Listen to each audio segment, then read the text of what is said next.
Today's episode is for the person who has a goal and they're working towards it and they keep asking themselves, is it working? Is it working? Is it working? If they're operating from any inch of fear or doubt or mistrust in themselves, then the answer will inevitably be no, it's not working. It's like the example we said in a couple podcasts ago. Like, say somebody wants to lose 10 pounds and they're doing all of these interventions to lose that weight, and they're doing a great job with it all. They're eating well, they're exercising, they're keeping their mindset squared away. But the problem is, every 30 minutes they jump on the scale. Did I lose the weight yet? Did I lose the weight yet? Now, they're going to lose the weight because they're doing all of the things that they should be doing. But the problem is that question, did I lose the weight yet? And then they go jump on the scale. So that's where the process-based mind just gets a little too hung up on the process. And it's forgotten that, oh, of course, because I'm doing all of these interventions, of course this is going to work because I'm doing everything correctly right now. I'm doing exactly what I'm supposed to be doing. I love But love that yeah, example. It's such a great way to highlight, when people put out that desire into the universe and then there's that lag time in your weight loss journey and like you're checking in every day, like every hour, every 30 minutes, as you're saying, for the did you lose weight? Like, no, you're not gonna lose a pound in 30 minutes. Like that's not how it works. And same thing with your goals. Like if it takes time sometimes. where do you think people lose faith in the overall journey and start focusing only on the process? It's sort of, as I perceive it, a bit of impatience and a bit of, I want results right now. Yeah, I think we're in a time of instant gratification. And so you have this desire, you're doing all the things you know to do. And if it doesn't happen instantly, immediately something's wrong with me. I'm doing something wrong. Like it's what do I need to fix? What do I need to course correct? And there's such an art to that because sometimes you do need to shift something, but sometimes you just need to be patient. And that discernment is a game between you and your intuition. It is. So I get all my research on the right brain, left brain stuff from Dr. Ian McGilchrist, who's revolutionizing how we view the brain because we've had this limited understanding of left brain versus right brain, and pop psychology sort of took it and mangled it a little bit, which he talks a lot about. But what he's trying to share with all of us is that the left brain has a very focused way of working. It works at a very detailed on the ground level, very process based. Conversely, we've got the right brain that operates in big picture, in vision. To say that we can only operate in left brain and have that be the only way that we should be doing things is incorrect. We need both sides of our brain to be balanced. So in this, when you've got a brain that's just processing only on the process, is it working? It has in fact lost sight of the big picture. It no longer perceives the big picture and it's sort of lost in the abstraction. So the balance here is not to say we only do it the right brain way or we only do it the left brain way. It's how do we integrate these two things and have them work together? How do we simultaneously stay focused on the goal and have deep, tremendous faith that every step we take in the detail is the right one and is leading us closer and closer to that goal? If it's 10 pounds lost, if it's $10,000 made in a month, or whatever it is, what would you suggest in terms of balancing both sides of how we know the brain works at this point? Yeah, so I would first take inventory of where you feel like you're mainly operating from. So, are you big picture vision? Like, can you see the vision so clearly? And are you living there, kind of in the future forward vision? Or are you in the day to day, just like constantly striving and like checking things off, making sure you do everything perfectly, like check, check, check, check, and like you've kind of lost sight of why you're even checking these boxes. Right. And so first discern which one you're operating from, and then see how you can bring one of the other into how you're operating. So if you're always in the vision, break it down and say, what's my next best step to do today, this week, and this month, and just stay like kind of granular like that.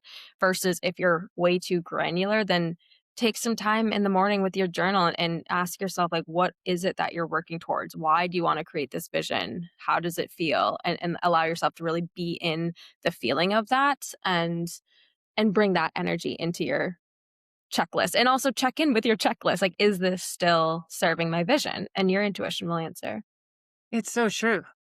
That's such wise, grounded advice. And for anyone approaching their intuition journey, no matter what side of the brain you're starting your journey from, your intuition is designed to mature your mind from exactly where you're at. I subscribe to being more in the left brain. I'm constantly in the process. I'm constantly in the mechanics of things. You hear it in how I talk. It's like, oh, but let's go to the reason why this works this way. And it's all mechanics with me. And for anybody who's hung out with Hannah, she's vision.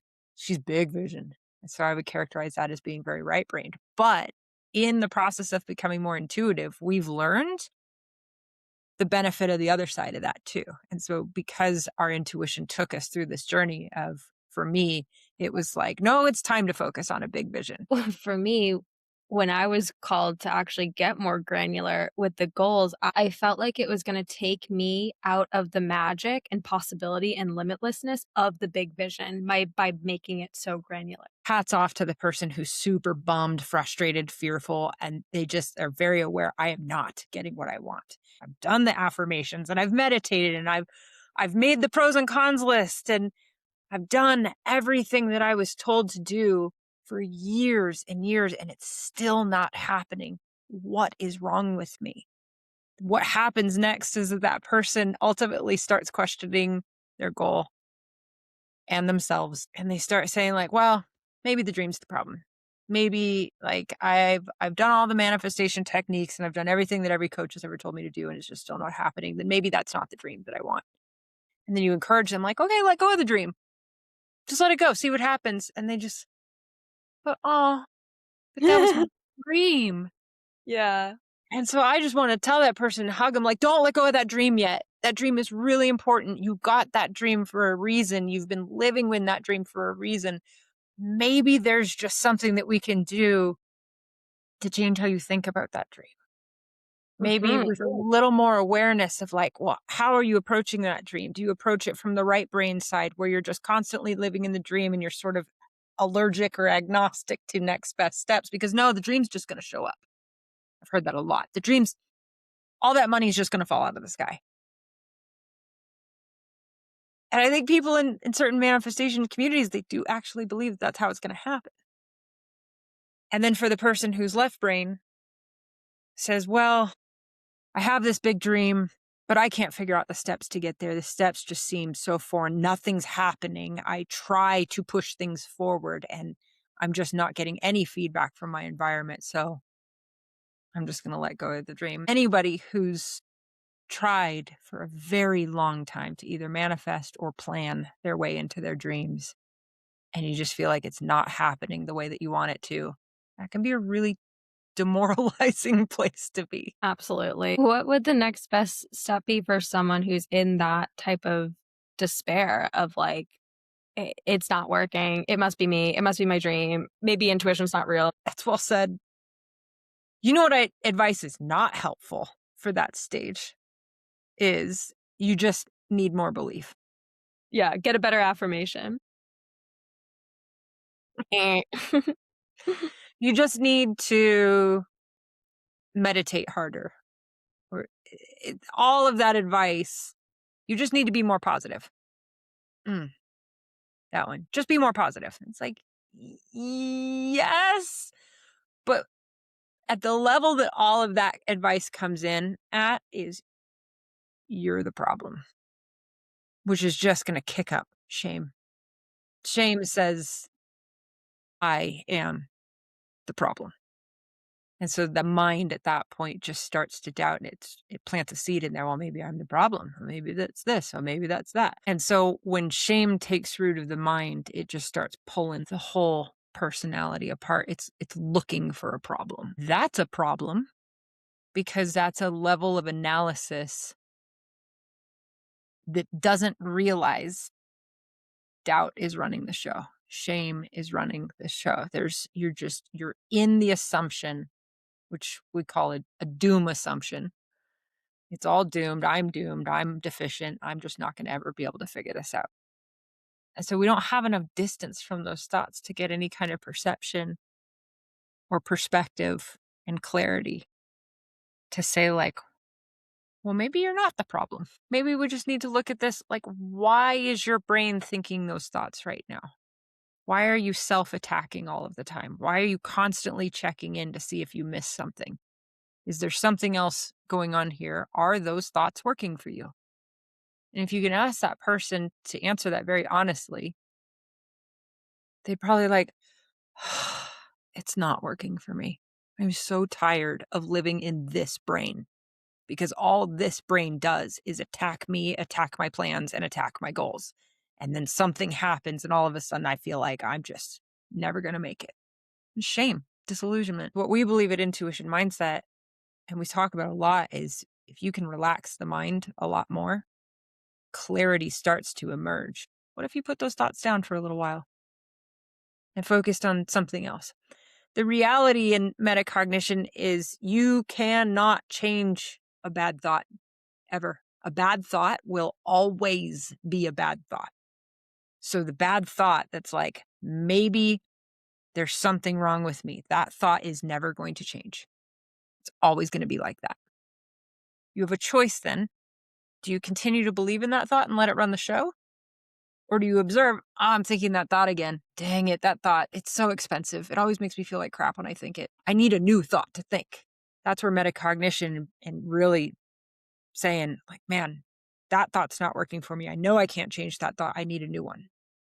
And the new thought at this point would be something like, maybe it's turning out better than I expect. Maybe if I just relax my mind a little bit more, I'm going to get some clarity. We really like the thought, it's turning out better than I expect, because you're no longer thinking at the level of doubt. You're no longer thinking at the level of fear. You're above it. And you're expecting your mind to find evidence for, okay, how is this turning out better than I expect? And you start looking for evidence for that thought to be true. That's a good thought. We want more of those good thoughts and stop fighting the bad ones. You gotta train your mind, Totally. and, in a way that's not gonna, as you said at the beginning, like, make it something that's wrong with you in order to fix it, because that just brings up all this shame and spirals, and it won't help create your goal any more quickly. Like, so many people live in the catastrophe of things not turning out better than they expect. Like, why do you think people have such a hard time allowing themselves to have that shift into the more good thoughts, as we say? It still comes down to doubt. What if I'm wrong? We're trying to change how doubt operates. We're trying to ask doubt to change its tune or sing a different song. Doubt is never going to change its tune. Doubt is never going to produce a non doubty thought. Doubt is always going to produce doubt. And so when you can observe the thought, I don't want to believe that my vision is working out because I'd rather believe in the doubt. There you go. That's where your mind's at. That awareness, just understanding that's where you're at, is the most powerful thing that you can bring to your brain and in learning how to change your mind. I'm actually more comfortable believing in doubt than I am believing in my dream right now. That's the truth. Let it be true. Yeah, and it's reminding me of what we talked about in episode 3, 4 maybe, of living in the default mind Mhm. versus the intuitive mind. Like, there you always have access to either one, the default or the intuitive, the doubt or the better than you can expect, and it's just which one do you wanna operate from? One stalls things, makes you miserable, makes you spiral, and one catapults everything you desire towards you more quickly and with more ease. And the beauty of this is, like, you have the right to choose whatever you want. At the beginning, most people don't know they have a choice. But now we've just told you, you have a choice. You can believe all of your thoughts, and most of them suck. No offense. At the beginning, they kind of do. Or you can hold out just a little bit of hope on this other perspective called intuition, called an intuitive mindset. And that first entry is Maybe my doubt is not right. Maybe doubt is not just a foregone conclusion. Maybe all of this catastrophic what if thinking isn't getting me anywhere. Maybe I keep checking in on, did I lose weight? Is the process working? Maybe I'm just running myself ragged. And maybe at this point, I would like to believe in a modicum of hope that intuition's real and that it actually is telling me something that's useful and that maybe it is, in fact, turning out better than I expect. The point is, you have to challenge your mind. People, before they discover what metacognition is, they just live in their thoughts. They're in the experience of it. And they don't know, like, you don't have to believe that thought. Is that thought working for you? If not, ditch it. Well, I just have to change that thought. No, you will never be able to change a crappy thought. That crappy thought will always be a crappy thought. So you got to feed your mind a new thought. Maybe it's turning out better than I expect. And then the evidence that your mind collects totally changes. That's the magic part because your brain was collecting evidence to support your doubts only. And so you're like, yeah, this sucks. It's not going to work. And you know what evidence you got? That sucks. It's not going to work. And then you really started to see evidence that that was true. So you say, those thoughts don't work for me anymore. Maybe it's turning out better than I expect. Brain, find out how. I've decided that this is turning out better than I expect. Go find that evidence. You just watch. It's like, oh, I thought that that was going to go that way and it didn't. I thought that that person was going to be mad at me and they weren't. I thought that I wasn't going to succeed in that task and I did. And so all we're doing with that thought is we're challenging doubt and we're saying, doubt, you don't get to run the show anymore. Everything is turning out better than I expect. And my brain is finding evidence upon evidence all over the place that it's true. Magic. If a thought feels so in your system, it's not for you. Like, it's not resonant with your highest self, with your intuitive mind, with who you're meant to be. It's clogging the pipes of what you're trying to create. And so just simply asking, are these thoughts working for me, is such a good way to, and a really good first step too, of bringing that awareness into where there's opportunity to shift into higher thinking. Observational thinking, too. Absolutely. And intuition is a higher level of consciousness. We've got the left brain, it does what it does. We've got the right brain, it does what it does. Intuition's like above here. It's integrated both of your minds into a place where you get to observe your thoughts, you get to observe reality differently, you get to, well, intuition is to be able to see into things very clearly and discern the truth of the thing at the core of it. Mhm. All of that is an observational practice. For anybody who wants to increase their intuition more, metacognition is how to start observing things from a different perspective. And that first question is this thought working for me? Is the first level of that observational habit. It's a practice. It takes tons and tons of practice.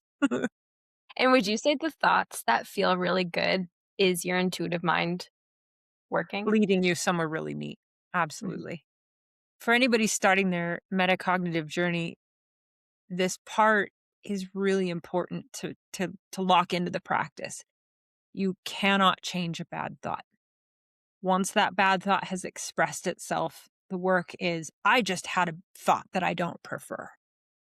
It's not to go into that thought. Why did I think this thought? Should I go to therapy over this thought? Should I get 10,000 books of why I'm thinking this way and just start to dive into why did I think this thought? How about this? It doesn't matter why you thought that thought. You could have picked it up from a television show last night. The mind is an antenna, it's constantly sending and receiving. So instead of why am I thinking this thought, the question then becomes, do I prefer this thought? I just thought a thought that kind of sucked and it made me see the world and darkly and doesn't work for me. Do I need to know why it's there? Nope. Incidentally, when you put enough distance between you and that thought that you do not prefer, I don't need to know why I thought that thought. I'm just not going to think that thought. Eventually, your intuition goes, oh, by the way, that's why you were thinking that thought. Intuition will deliver that answer way later. You're relaxed, going about your day, chill, it'll drop in. Yep. So you can't change a crappy thought by fighting it. Don't fight it. Don't try and figure out why it's there. Just be like, hey, that thought, no, that's not going to work for me. You know what thought does work for me? Everything's turning out better than I expect. My mind works perfectly when it's relaxed. I am very intuitive. Pick a thought that you like to think, and it helps generate a different perspective on your entire reality, on you, and ultimately on your goals. People who are trying to grind their way into good results by thinking bad thoughts, it doesn't work. To get to the best results that you know you can create, that dream you had, it's still viable. Start to think really good thoughts around that dream, and you're going to see the magic materialize in front of your eyes. It So gets to be that simple. it is absolutely that simple. Your brain knows how to show you what's good. But to make that switch from I only think doubting thoughts, I don't like the thoughts that I think, stick with that one sentence. Everything's turning out better than I expect. And you're going to ask your mind, you're demanding new evidence from something that's good and peaceful and true and ultimately intuitive eventually. Mhm. I love So it. I thanks for love it. taking this walk with us through the metacognitive mind. It can sound sometimes complex to get into it, but once we get into it and see how simple it is that simple. Yeah. Yeah, and if anyone wants more practices and understanding of moving through some of these emotions that can come into play in that process, then we have an intuitive-led emotional intelligence program coming out shortly, and that is all the details of that are on intuitionmindset.com. This program really will help you shift from chaotic overthinking, "Why isn't this working?" "What's wrong with me? What's wrong with the world?" into fast, easy, intuitive insights that tell you where to go, when to go, who to talk to, how to talk to them to create the results that you're wanting to create with more ease and more trust and more groundedness and all the good thoughts. Ultimate success. They say that people with a high EQ are incredibly successful. So intuition led EQ is where it's at.